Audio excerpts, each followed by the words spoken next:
வணக்கம் and welcome to 1008 soil project. Kulim மேரா estate Sri Mahamariamman ஆலயத்துக்காக 1008 கோவிலேருந்து ஒரு பொடி மண்ணை திரட்டிக்கிட்டு இருக்கோம்.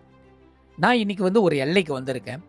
ஒரு வேலை விஷயமா இந்த எல்லையை பற்றி தெரிஞ்சுக்கிறதுக்கு ஒரு வாய்ப்பு கிடச்சி, சரி கண்டிப்பாக இந்த கோயிலுக்கு போயிட்டு மண்ணை எடுத்துருவோம்னு சொல்லிட்டு ஒரு முடிவை எடுத்துகிட்டு போயிருந்தேன். ஆனால் அந்த கோவிலுக்கு வர வரைக்கும் எனக்கு இது தெரியாது. இந்த கோவிலோட பெயர் சிவன் கோயில்னு நினச்சிக்கிட்டு இருந்தேன். இந்த எல்லைக்கு வந்த பிறகு தான் எனக்கு தெரிஞ்சது இது முழுக்க முழுக்க முருகரோட ஆலயம்னு. இந்த ஆலயத்துக்கு போகிறதுக்கு முன்னாடியே அதோட வைப்ரேஷனு வேற மாதிரி இருந்துச்சு. ஒரு கம்பத்துக்கு நடுவில், அதுவும் எல்லை கடைசியில் பார்த்தீங்கன்னா இந்த சாமியோட ஆலயம் இருக்குது. அதுவும் ஆலயம் சின்னதாகவே இல்லை, மிகப்பெரிய விசாலமாக நல்ல தாராளமாக கட்டப்படுது. இதோட பெரிய விஷயம் என்னன்னா, இந்த ஆலயம் பாம்பன் சுவாமிகள் வழி நடத்தியிருந்தா எப்படி இருக்குமோ அதே போன்ற வச்சு வழிபட்டு இருக்காங்க. இந்த ஆலயத்தோட பெயர் ஸ்ரீ மயூரநாதர் ஆலயம், ஸ்ரீமத் பாம்பன் சுவாமிகள் திருக்கோவில், டெங்கில், சிலாங்கூர். பல டிக்டாக் வீடியோஸ்ல நம்ம பார்த்துருப்போம், பாம்பன் சுவாமிகளோட கதைகளை கேட்டிருப்போம், அவரோட வழிபாட்டில் இருப்போம். பாம்பன் சுவாமிகள் தன் குருவாக பல பேர் எடுத்திருப்பாங்க. ஆனால் மலேசியாவில் பல எல்லைக்கு போயிருக்கேன், பல முருகர் கோயிலுக்கு போயிருக்கேன். எண்ணி பார்த்தா ஏறத்தாழ ஒரு 100 கோயில் மேலுக்கு போயிருப்பேன் முருகர் ஆலயத்துக்கு. ஆனால் முதல் முறையாக பாம்பன் சுவாமிகள் சொன்ன விஷயத்தை ஏற்ற மாதிரி ஒரு கோவிலை அமைச்சிருக்காங்கன்னா அது இந்த எல்லை மட்டும்தான். அது மட்டும் இல்லாமல் இப்போ நீங்கள் பார்த்துக்கிட்டு இருக்கு பார்த்தீங்கன்னா 18 சித்தர்களுக்கு மண்டபத்தை உருவாக்கி பாம்பன் சுவாமிகள் எப்படி முருகருக்கு காட்சி தந்தாருன்னு சொன்ன அந்த கதைகளை அழகாக சிற்ப வடிவத்தில் வச்சிருக்காங்க. இதை பார்க்கும் போதே மனசுக்கு கூஸ்பமா இருக்கு. இந்த மண்டபத்துல இன்னொரு ரகசியமும் இருக்கு, அதை நான் பிறகு சொல்றேன். இந்த ஆலயத்துல இன்னொரு விஷயம் நீங்க பாத்தீங்கன்னா, டெய்லி காலையில நீங்க பார்க்கக்கூடிய ஒரு விஷயம், மயில் கூண்டுல இருக்கவே இருக்காது. அது வெளியே சாதாரண ஒரு மிருகம் போல மேய்ஞ்சுக்கிட்டு இருக்குமா. கோழி எப்படி, ஈத்தை எப்படி, நாய்க்குட்டிலாம் எப்படி சுத்துமோ அதே மாதிரி மயில் பூட்டியே வச்சிருக்க மாட்டாங்களாம். இந்த கோவில்ல கோபுரத்திலேயோ தகரத்திலேயோ இல்ல நடைபாதையிலையோ அங்கங்க இருக்கும். கோவிலுக்குள்ள ஊறும் போதே அதோட கூஸ்பம் உங்களுக்கு தெரிஞ்சிருக்கும். நான் மலேசியால பார்த்த முதல் முருகர் ஆலயம், கொடிமரம் இல்லாத ஒரு ஆலயம் சொன்னா அது இந்த ஆலயம் தான்.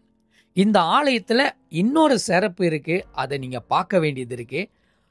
மனசுக்கு அப்படியே இதுதான் முதல் முறையா அப்படி பார்க்கறேன்னு சொல்லுவோம், அது ரொம்ப வியப்பா இருந்துச்சு.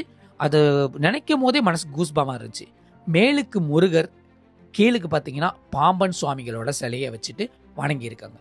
இந்த கோவில் அவர் எப்படி சொல்லியிருந்தாரோ, எப்படி வழி நடத்தியிருப்பாரோ அதுக்கேற்ற மாதிரி தான் அமைச்சு வச்சிருந்தாங்க. இந்த எல்லையை உருவாக்கும் போது பல ரகசியங்கள் இந்த எல்லையை சார்ந்து இருக்கு.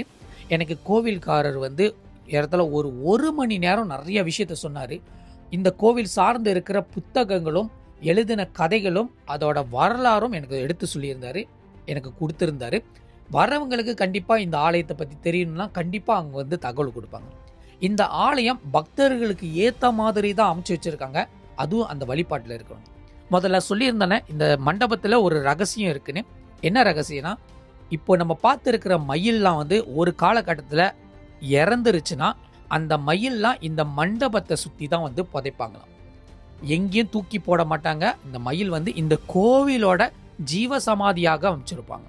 கூடுதலாக தகவல் என்ன ஐயா சொல்லியிருந்தாருன்னா, இந்த ஆலயத்துக்கு அவ்வப்பொழுது யாராச்சும் ஒருத்தவங்களும் மயில் தானமாக கொடுப்பாங்களாம், அல்லது அவங்க வச்சிருக்கிற மயில் இந்த கோயிலுக்கு நேந்தி விடுவாங்களாம். ஸோ அதனால இந்த மயில் பராமரிக்கிறதுக்காக ஒரு தனி கொட்டாயே உருவாக்கி வச்சிருக்காங்க. அதில் மயில் ப்ராக்டிஸ் பண்ணுறதுக்கு, அதாவது இந்த ஆலயத்தை சுற்றி இருக்கிற மாதிரி ப்ராக்டிஸ் பண்ணுறதுக்காக அது சாப்பாடும் சரி மற்ற விஷயங்களும் அதுக்கு ஏற்ற மாதிரி செய்கிறாங்க. இது போன்ற ஒரு விஷயங்கள் இந்த இடத்துல நடக்கிறது பார்த்தாலே ரொம்ப ரொம்ப மகிழ்ச்சியாக இருக்குது. அதே நேரத்தில் பாம்பன் சுவாமிகள் சொன்ன கதைகள், அவரோட குமரஸ்துவம், இது எல்லாத்துக்கும் என்ன பொருள், என்ன அர்த்தம், அதோட எல்லா விஷயத்தையும் இந்த கோவில் முழுக்க வச்சுருக்காங்க. இந்த கோவிலும் தமிழ் பள்ளி கூட இணைஞ்சு இருக்கிற மாதிரி வச்சுருக்காங்க. இந்த கோவிலோட மண்டபத்தில் தமிழ் பள்ளி மட்டும் இல்லாமல் எந்த சமய சார்ந்த விஷயங்களோ இந்த கோவிலுக்கு ஏற்ற மாதிரி செய்ய முடியும், அவங்களுக்கு ஏற்ற மாதிரியும் செய்ய முடியும். அது மட்டும் இல்லாமல் இந்த கோவிலில் இருக்கிற விசேஷங்கள் சொல்ல வார்த்தையே இல்லை. பல விதமான பூஜைகள் நடத்துவாங்க. இது பார்த்தீங்களா, யாரோ ஒருத்தவங்க மயில் கொடுத்துட்டு போயிருக்காங்க. அவர் மயிலை ப்ராக்டிஸ் பண்ணுறதுக்காக இங்கே கூடாரத்தில் வச்சுருக்காங்க. அதுக்கப்புறம் தான் வெளியே ரிலீஸ் பண்ணுவாங்க. பொதுவாக ஆலய மண்டபத்தில் ரொம்ப குறைவான தகவல் வைப்பாங்க. ஆலயம் சார்ந்து இருக்கிற இந்த மாதிரி குறிப்புகள் இதெல்லாம் என்ன சொல்லுது, இதெல்லாம் எப்படி நம்ம வாழ்க்கைக்குள்ள அடங்கும், இதோட பொருள் என்ன, இதோட உண்மை என்ன, இதோட சாராம்சம் என்ன, இதோட டீட்டெயில்ஸ்லாம் வந்து அவ்வளோ அழகாக பதிவுகளாக செஞ்சு வச்சுருக்காங்க. ஸோ உட்காந்து சாப்பிட்றவங்க கொஞ்ச நேரம் படிக்கும் போது இவ்வளோ சுவாரஸ்யமான விஷயங்கள் தமிழுக்குள்ளே இருக்கா, தமிழ் எந்த அளவுக்கு வளமாக இருக்குது, நம்ம கற்ற தமிழ் எந்த அளவுக்கு இருக்குது, நம்ம தெரிஞ்சிக்க வேண்டிய எவ்வளோ விஷயங்கள் இருக்குது சொல்கிற இந்த ஆலயத்தை வந்து மக்களிடம் இந்த ஒரு விஷயத்தை கொண்டு போய் சேர்க்கறதுல இந்த ஆலயம் முன் வந்திருக்காங்க. இந்த ஆலயத்துக்கு பாராட்டுகளை தெரிவிச்சுக்கலாம். இதே போன்ற விஷயங்கள் எல்லா ஆலயத்திலும் செய்யணும். நம்மளோட சமய நெறி நம்ம மக்களுக்குள்ள இறங்கி இருக்கணும். அவங்க படிக்கணும், அவங்க புரிஞ்சுக்கணும், அதுக்குள்ள வாழணும். அதுதான் வேஸ் ஆஃப் லைஃப் சொல்றாங்க. என்னோட சமயத்தை நினைச்சு எனக்கு ரொம்ப பெருமையாக இருக்கு. இந்த மதத்துல பிறந்ததுக்கு நான் பெரிய கொடுப்பனை செஞ்சிருக்கேன். இந்த மதம் என்னால எந்த வகையிலும் காயப்படாது, கஷ்டப்படாது, குறைப்படாது, கேவலப்படாது. இது ஒரு விஷயத்த உறுதிமொழியாக எடுத்து இது கண்டாண்டு செய்ய போற எந்த பணியா இருந்தாலும் நம்மளோட சமுதாயத்தோட வளர்ச்சியில் தான் இருக்குன்னு சொல்லிட்டு நான் ஒரு உறுதிமொழி எடுத்திருக்கேன். நீங்களும் உங்களோட உறுதிமொழி எடுக்கலாம். இந்த மயில் போன்ற அழகான சமுதாயம் நம்மளோட சமுதாயம், அது எப்போது காக்கணும், அதை அழிக்கணும்னு நினைக்கக்கூடாது, அந்த ஒரு களங்கத்தை ஏற்படுத்தக்கூடாதுன்னு நினைக்கிறேன். ஸோ இந்த ஒரு கோவில் பெரிய அடையாளமாக இருக்குது. அது மட்டும் இல்லாமல் இந்த கோவிலுக்கு வந்து நீங்கள் ரீஃப்ரெஷ் பண்ணி மற்ற விஷயங்கள் செய்யணும்னு நினைக்கிறீங்க, தங்கிட்டு ஏதாச்சும் வேலைகள் செய்யணும்னு நினைக்கிறீங்களா, இந்த கோவில் அதுக்கும் ஏற்பாடு செஞ்சுருக்காங்க. இந்த வேலையில் மயூரநாத ஆலய நிர்வாகத்துக்கு நான் நன்றிகளை தெரிவிச்சுக்கிறேன். இது உங்களுக்கான பயணம் நாளை தொடரும். முருகன் துணை.